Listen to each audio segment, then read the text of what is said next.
tonight I am going to go see Expendables 3, and I thought I'd do things a little bit differently than I usually do. So I want to just say a little bit about my expectations going in. I don't expect it to be very good, but I expect it to be an improvement. Like, hey, maybe the filmmakers have learned a few lessons, with the last two being disappointments for everybody. I want to be open to the surprise. In fact, you're probably thinking, hey Vaughn, why didn't you go see Guardians of the Galaxy? Everybody loved that. You know, I feel like there's so much Marvel love going on right now. Like, in 20 years' time, we're going to be like, oh my god, what were we thinking? I mean, I'm not going to have to be that way, but I know a lot of people are. And I kind of feel more excited to see a movie people are trashing.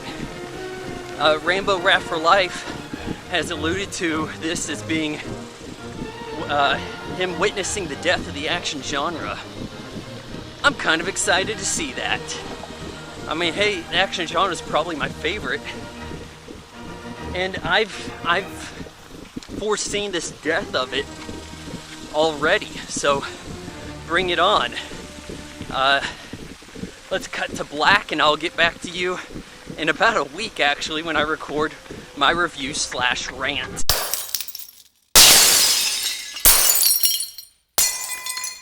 And fast forward to recording a week later. You're seeing this a little after that, though. Well, okay, about a week.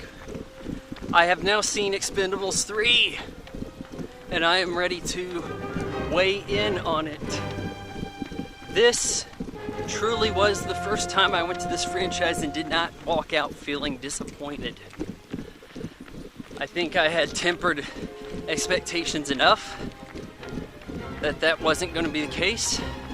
Sure, there was plenty of CGI action that in the good old days would have used actual helicopters, maybe an actual train even, heaven forbid. But overall, I was impressed enough to feel that this was the best entry of the series. So it starts out with Barney and his crew. They're in a helicopter. They're trying to break Wesley Snipes out of this train. I guess he's a prisoner somewhere in Russia, middle of nowhere kind of operation.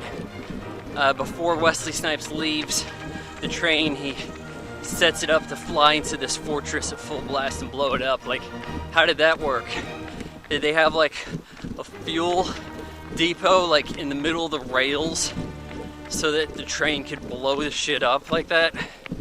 Like, it didn't entirely make sense, and it wasn't necessary. Then he gets acquainted with the crew. That goes on longer than it needs to. There's a joke about tax evasion. I think that was to be expected. After they leave, they get out of this helicopter. Maybe this a little earlier. They blow up the helicopter, CGI explosion. Hell, we can't afford to blow up a real helicopter. So they start the next little phase. Terry Crews wasn't with them in the beginning, but he's with them on the next mission. He's got a minigun, I swear, with no bullets in it. He has no belt feeding any bullets whatsoever to this minigun. Dolph Lundgren jokes it's going to last 10 seconds. That concludes our Dolph Lundgren portion of this movie. I swear he didn't say anything for the rest of the film. So, as far as Dolph Lundgren's concerned, they moved him away from being comic relief. I think that was a good idea. More on that in a minute. So, this mission where Terry Crews uses the minigun gets kind of blown. They're going after a target, and I think they have to bring him in. His name's Stonebanks. This was kind of a curveball to them. What the hell was that? Couldn't tell if that's a jalapeno or some kind of mutated grasshopper shit. So anyhow, Ross, that being Stallone, hell, I just want to stick with their names, because what do the characters matter? Anyhow, Stallone flips out, sees Mel Gibson, starts shooting at him. Stonebanks! Starts shooting. Blows everything. chase ensues. I didn't think it was so bad. The action's really the best of the franchise thus far. So anyhow, Terry Crews gets shot by Gibson, should have been killed. He languishes in the intensive care unit for the rest of the film. Everybody who's ever met him comes, checks in. This means Arnold. And it did not look like a good use of Arnold's time. Then Harrison Ford makes an early appearance. I was expecting a very small role from him. He's in like 4 or 5 scenes. Kind of surprised by that. He's basically there to replace Bruce Willis. He makes that evident. Says you gotta bring in Mel Gibson, we want him alive. That's the rules. You screwed up, you gotta go again or whatever. Stallone then fires the Expendables. That makes them truly expendable. Says, hey, way this is going, we're all gonna end up in a body bag. I'm not taking you guys with me. So what does he do? Goes and gets some new crew with zero experience to help him bring in Mel Gibson. Now, it's a little late in the game for Stallone to be having this revelation, don't you think? Isn't this the kind of thing you say if you're going to say it in the case of Expendables 2, when a guy just died? Anyhow, he teams up with Kelsey Grammer, Frazier, to go find some people. This would have been better done if it was Tool, Mickey Rourke from the first movie. Kind of seems like the kind of thing he would do. As far as being a handler. He gets around to Rousey, an Ortiz kid who keeps losing boxing matches, killing Lutz, whatever, from the Twilight films. And frankly, everybody was better than I expected. Ronda Rousey,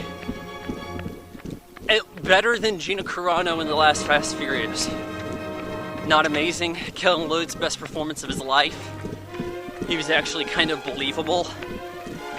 This guy Powell, I have no idea who the hell he is, but he was like the tech guy. I thought he carried his own for what it was worth. He was energetic. He felt like he was glad to be there. So anyhow, they go try to get Gibson, shoot Robert Davi after he says like one word. Capture Gibson. He gives a spiel about how he was doing the CIA's dirty work and then they wanted to wipe the slate clean, take him out. He gets away. Really, I'm not seeing Mel Gibson as the bad guy here. I don't see him keeping people impoverished. I don't see him doing anything racist. So anyhow,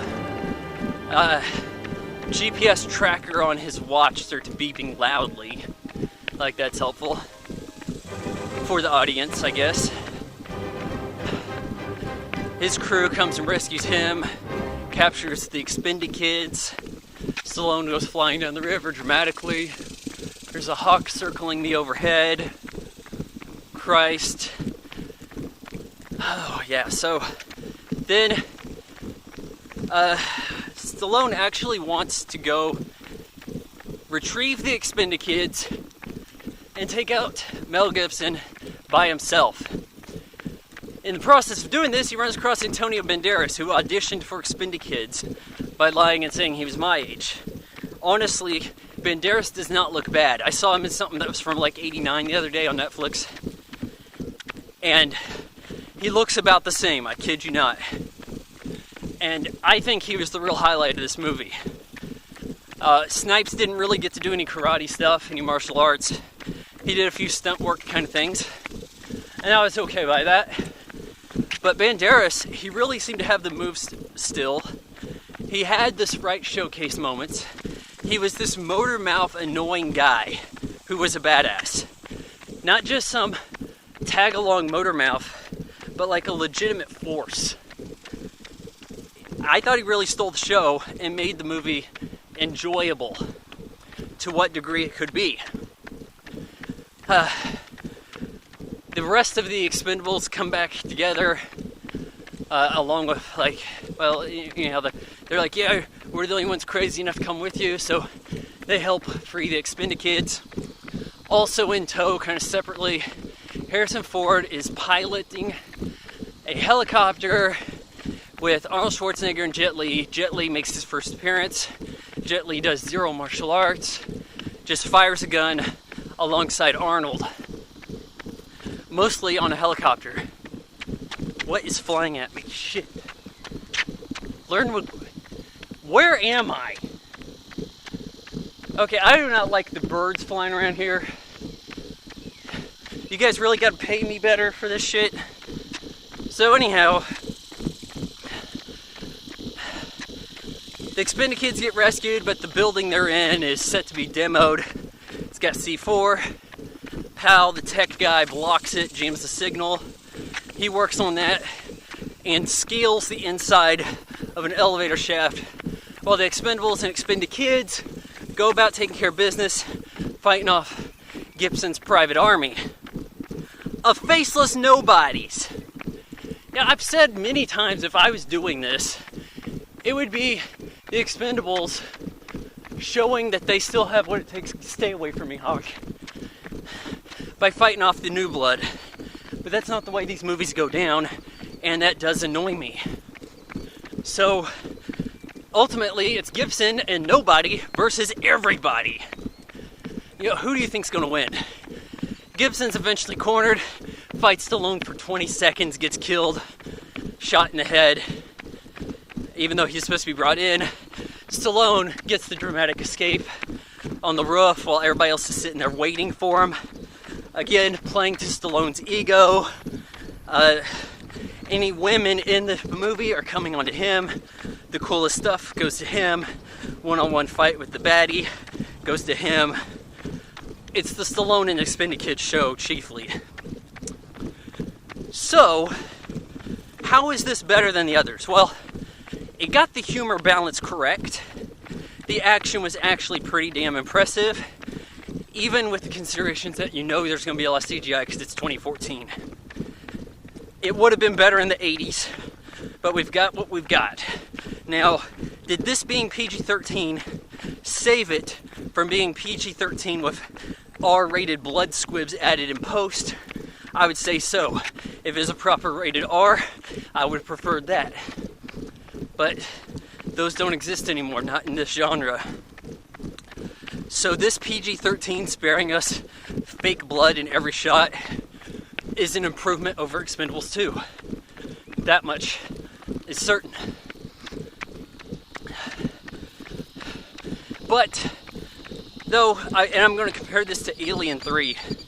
Alien 3 is a good movie on its own rights. Does it need to be in that franchise? Is that the third installment that franchise needed? No. Hell, there's water here. I'm going to give that a shot.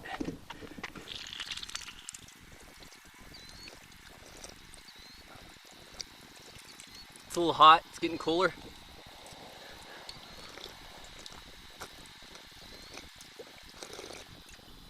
Shit me.